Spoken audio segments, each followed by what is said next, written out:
and this is what I'm going to do with it. Right. Why can you justify that it was already done and now that you're just going to use it to supplement whatever question you're answering? You know, data that comes from bad places is not a new thing.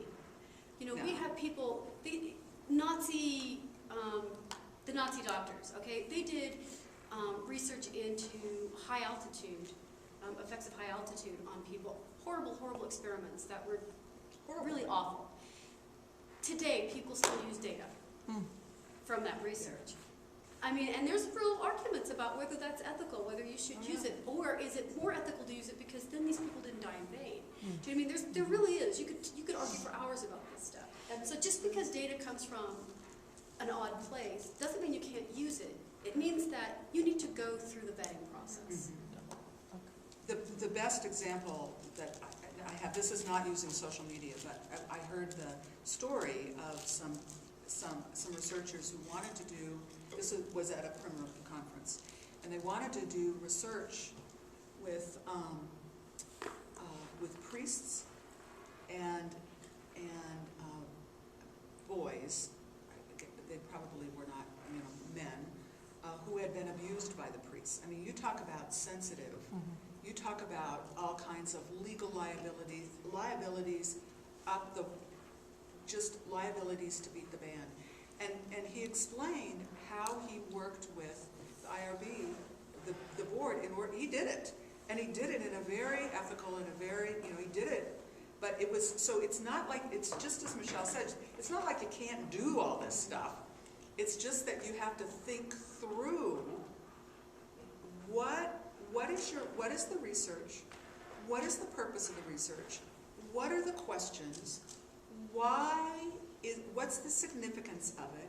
Why would you ask someone to give of their personal information? Why would you do that? And how do you do that in a way that is respectful of the people? As long as those are your guiding principles, there's all kinds of stuff. There's all kinds of stuff you can do. Right. You know the three basic rules. I don't know if you all are familiar with the Belmont report. It's, I mean, if you just go back to those three rules, right? You're at the core. You know, respect for persons, beneficence, justice. And if you haven't read anything on the ethical standards, IRB, federal regs, oh my God, shoot me in the head. You know, I have to read those every day. But if you read one document, read the Belmont report. It's an elegantly written document. It's pretty tight. It's not one of these giant things. And it will really get you to the heart of what we do.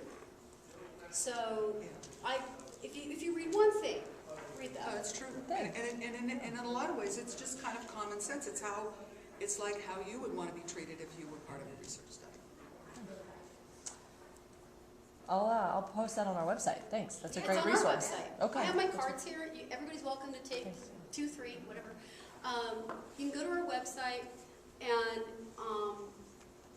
you can look at our policies if you really want to get some sleep. And you can go to, I think there's a link that says for IRB members. And there will be a link to the regs and to the Belmont report and everything on there. So you're welcome to cruise around our website. There's also FAQs on there that you might find really, really helpful. The charts, the charts that all the yes and no charts. I can't remember what that's called. The flow chart. Oh yeah, it's a particular flow chart. If you're doing this, go to this one. And it's on there because I saw it recently. So I mean, there's Do you know lots what of I'm talking information. about, Tara? But I like that. I'll look that up. It's on. It has to it's do on because the there are lots of questions. Is this expedited? Is this exempt? Is this this? And so it gives you kind of what the definitions of all of these various. The other thing things too is we now have a Facebook. We just put it up a month or so ago, and I'm constantly trying to find things to put on there. I was on vacation for 2 weeks, so it's kind of lagged the last 2 weeks. But we try and find articles that might be interesting to you, or things that will let you know a little bit about the people in our office, or things like that. So check out our Facebook, and if you go to our webpage, there's a link to Facebook on the bottom of our webpage. So get on, hang out, like us. That would be great. The other thing is that when I find, and I could be I'm guilty of this myself, but oftentimes, submitting something, it can be very intimidating. But what I find is when people are the most, when they're the most, I'll just say defensive, is because what happens is the people from the office, they'll ask questions about how you're going to do something, and you don't know the answer. And so all of a sudden, it's like you become very defensive because you're walking in there, you think you know what you're doing, and they'll ask you a question, and all of a sudden you say, oh shoot, I never thought about that. And so you learn how to say, you know, I never thought about that. I'm going to have to go back and think about that a little bit. Because that's what happens, is we'll ask questions that are very, you know, when we get into the it depends, it's like social media. Well, tell me what you're talking about. And so we'll ask questions, and they can seem like we're being very judgmental, and yet the reason that they feel like we're being judgmental is because you don't know the answer. And I've been there too. It's like, oh shoot, don't ask me that question. And I think some of the most Just to prove it. I think some of the most basic ones might be the questions of what type of minimal risks are there, and how is it that you're going to make sure that, you know, it still doesn't influence or coerce or cause persuasion or persuade them into conducting the study. Because if you say something really basic as, well, one of the risks is that it's going to make this person uncomfortable, and then you never think about, well, what are you going to do to support that aspect so that it's not incredibly uncomfortable or whatever the case is. And so constantly think on both ends. If this is going to happen, then how will I make sure that I can undo this or supplement it or support it so that it's ethical? Thank you. The next question, and this came actually through a hearsay kind of real life example. How different does a literature review section have to be to submit a previously published article in a new journal for new audience? So if you want to rewrite pretty much the same article that you submitted in maybe a practitioner's journal, but now you want to submit it to the research side, a research journal, I've heard that you can use the same concept and literature. How different does it have to be in order not to be the same article? Like, I guess I think that's where they were going. I think one of the aspects to that is that you want to refer to that previous article or your dissertation or whatever it is that you're doing. Make sure that you say this is part of a larger study, or if it's not, if it's part of a larger study, but now you're focusing on different data, then you don't even have to say anything about it because it's still going to be a completely different study, and you're only going to pick a certain piece of that information. So it might actually force to change your literature review because you want your focus to be completely different than what your whole study or your original article was. And so it doesn't have to be. Yeah, the example you used is if you're going to do something that is for the practitioner, that's how you write that is going to be very different than if you're writing it for a research empirical study. Two other thoughts. One, there is such a thing as self-plagiarism. If you're literally using your own words and not citing yourself, that's unethical. But at the same time, in general, when you submit to journals, one of the stipulations is that they ask you, they ask you to confirm that what you're submitting hasn't been submitted anywhere else and is not substantively the same as something else that you've already published. So sometimes you get into situations where, I've certainly been in situations, for example, where I used a chunk of data for one article, and then I've got another sort of follow-up article that works with those data and also works with another set of data and does some comparison and contrast. In which case, when I'm submitting that article, I always have some kind of disclosure that says exactly that, because I want to make sure that the editors understand, because I'm citing the previous article anyway, so I want to make sure the editors understand how this is different and fits the criteria for justifying it as a unique article. And with me being new to that process, I can say that it's probably been one of my hardest things in accomplishing. with my dissertation, because really there were about 3 main pieces that came out as results. And so it just seemed, oh, nice, that means this is going to be an article with this, and I'm going to have another article for this piece, and a third article for this piece. And just extrapolating it in the way that really focuses on just this part has been so difficult for me. It is and I difficult. just got some feedback on it, and I was looking at it, and what was said, one of the things that was said was, great, you highlighted this, but what about all those other parts that were significant? And I thought, that's exactly what I thought when I was writing it. But it's so hard to really navigate, between seeing the whole picture and then just extrapolating and rewriting your review of literature and everything that just kind of fits into a whole new comprehensive piece. And so, but I'm going to transition with what you said, because I actually brought an example of a cover letter.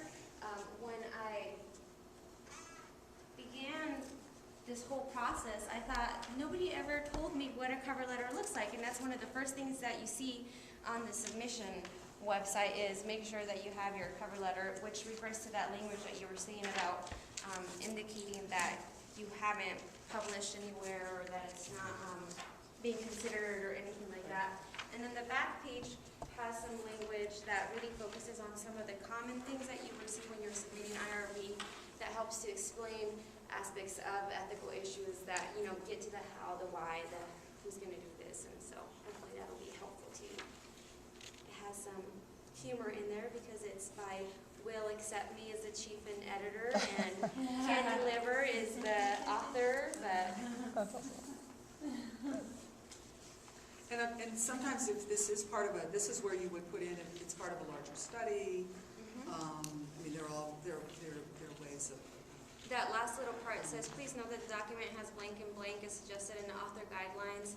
So if they ask you to do something differently that is, very different from the things that you see in most publications, or sometimes it's been a very basic piece, like we haven't updated our website to actually see, this was my last issue, they hadn't updated their website to accept Word that was 2007, so you had to make sure that all your documents were 2003 or something like that, and so I noted that in the cover letter. So just the really basic things that show them that you took the time to read through every piece of their author guidelines for submitting something. And oftentimes in the cover letter you would put in there that this is under the, you put it in the publication as well, but oftentimes you'll put in the cover letter that this was conducted, this study was conducted under the auspices of the.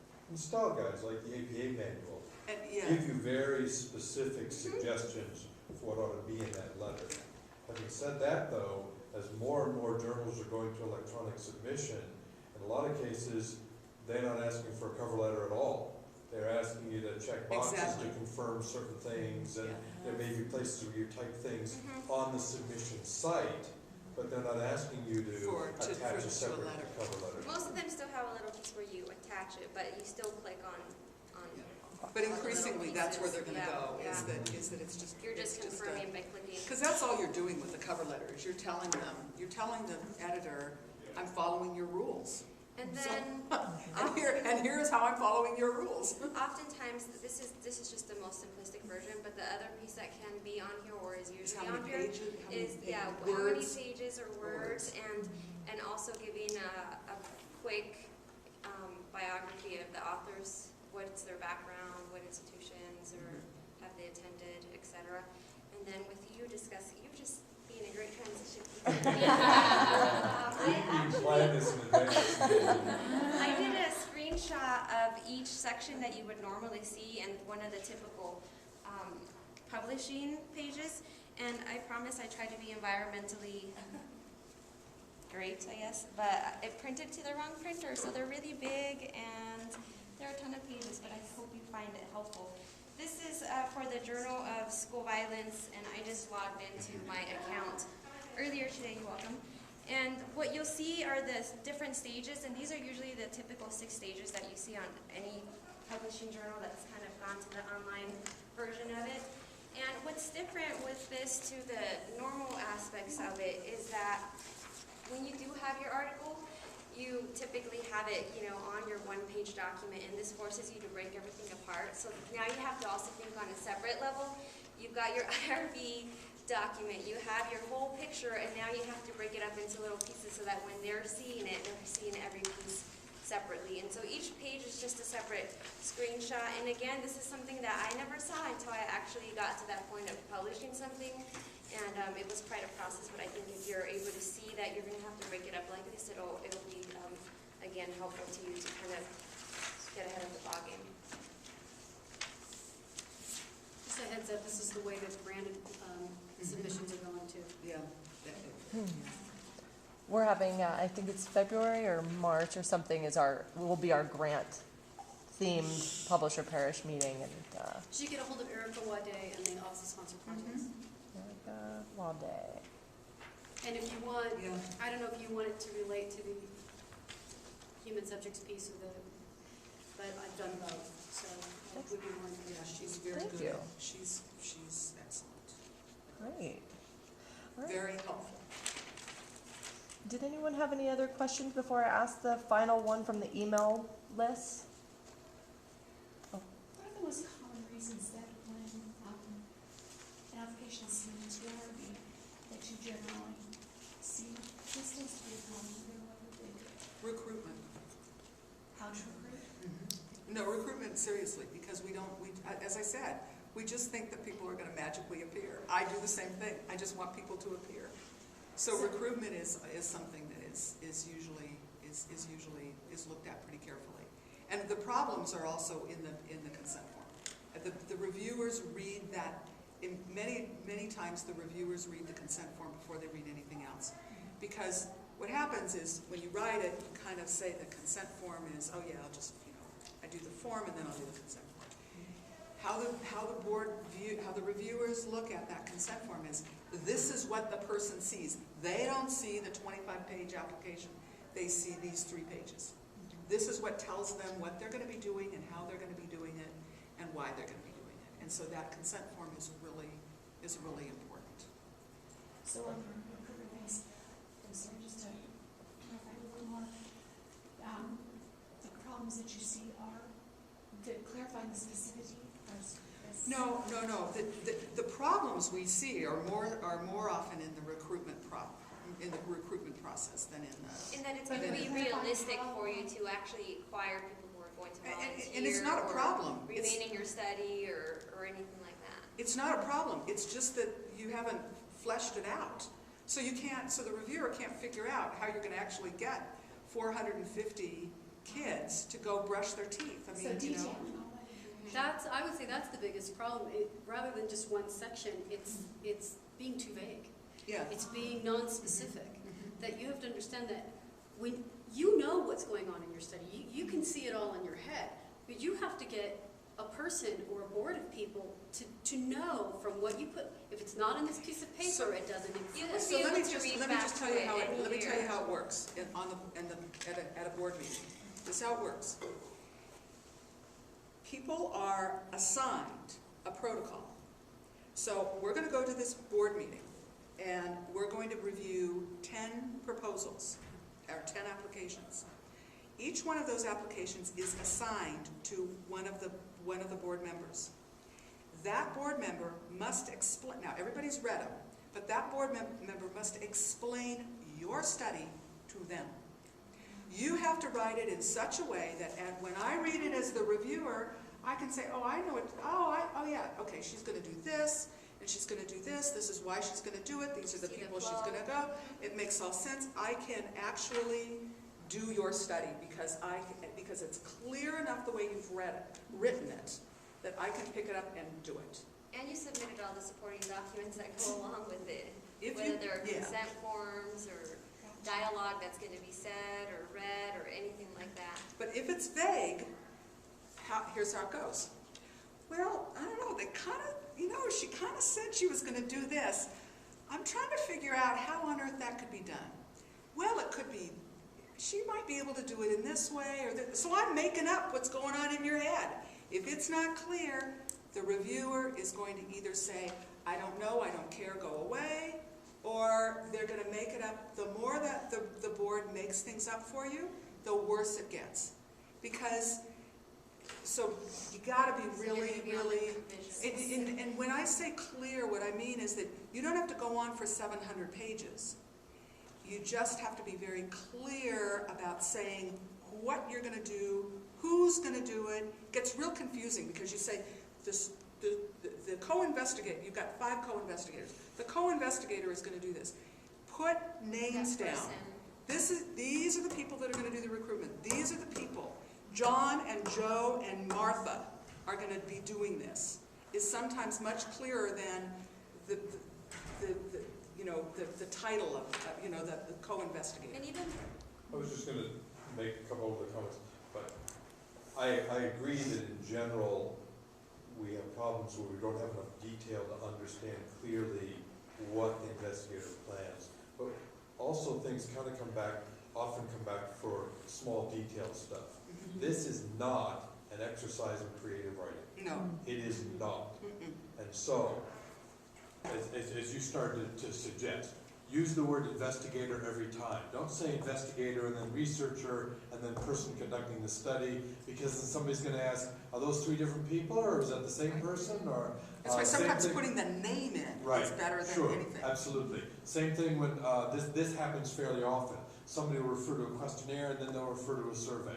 Is that the same instrument or is that a different instrument? Right. Don't do that. Don't This do is that. not creative writing. No. The other piece is we often find inconsistencies between the application and the consent documents.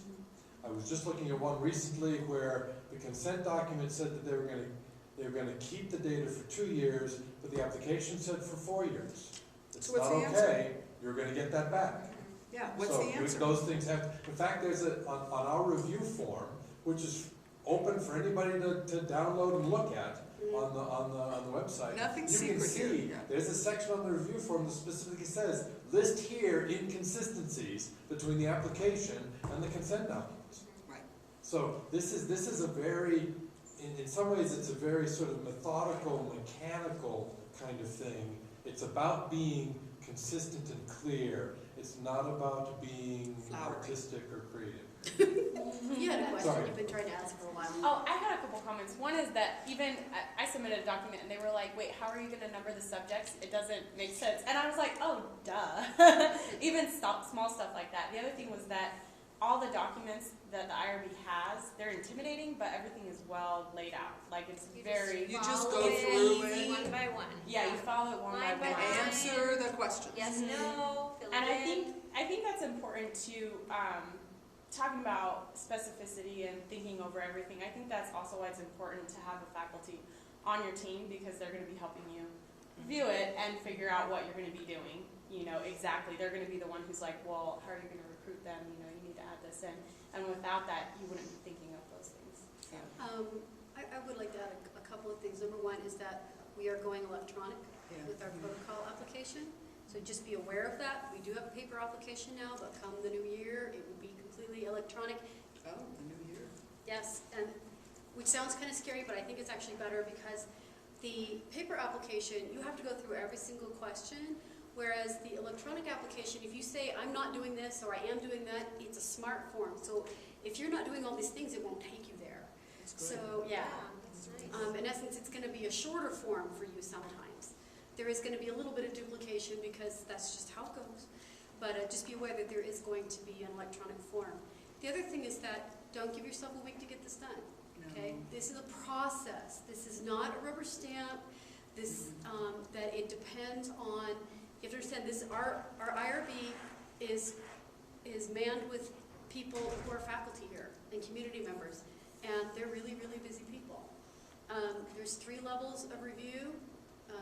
There's exempt, which is the lowest level, which is an administrative review that comes through our office. There's expedited, which comes to our office and it goes out to a designee, one person. It's outside the committee. It does not have to meet a deadline. That can take, you have to understand, your stuff comes in, it comes to a coordinator, they look at it, they might actually get back to you at that point and say, you need to Something's clean this missing. up before you send it to a reviewer. That in itself could take a week or 2.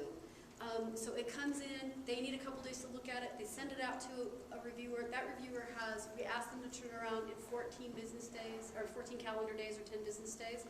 Sometimes it takes them longer. Then it has to come back, that coordinator has to take what they say, put it into some kind of, cohesive thing, and send it back to you. There's probably gonna be directed changes. You're gonna have to make those changes, it's gonna have to come back. Do you see what I mean? It is a process. and it involves people. So we actually have people that walk in on Friday at 4 o'clock and want to start their research on Monday at 8. Ain't gonna happen, folks. So give yourself the time to get it done. Don't put that kind of pressure on yourself, that you've given yourself this much time to get this done. So, and part of that is the application. Don't wait till you have to turn it into something. Like, don't just start it and start filling it out. You need to read through it. You need to think about these things before you start. I would say download it and, look at it while you're eating lunch, get familiar with it. Because people who are familiar with it, that have done it a few times,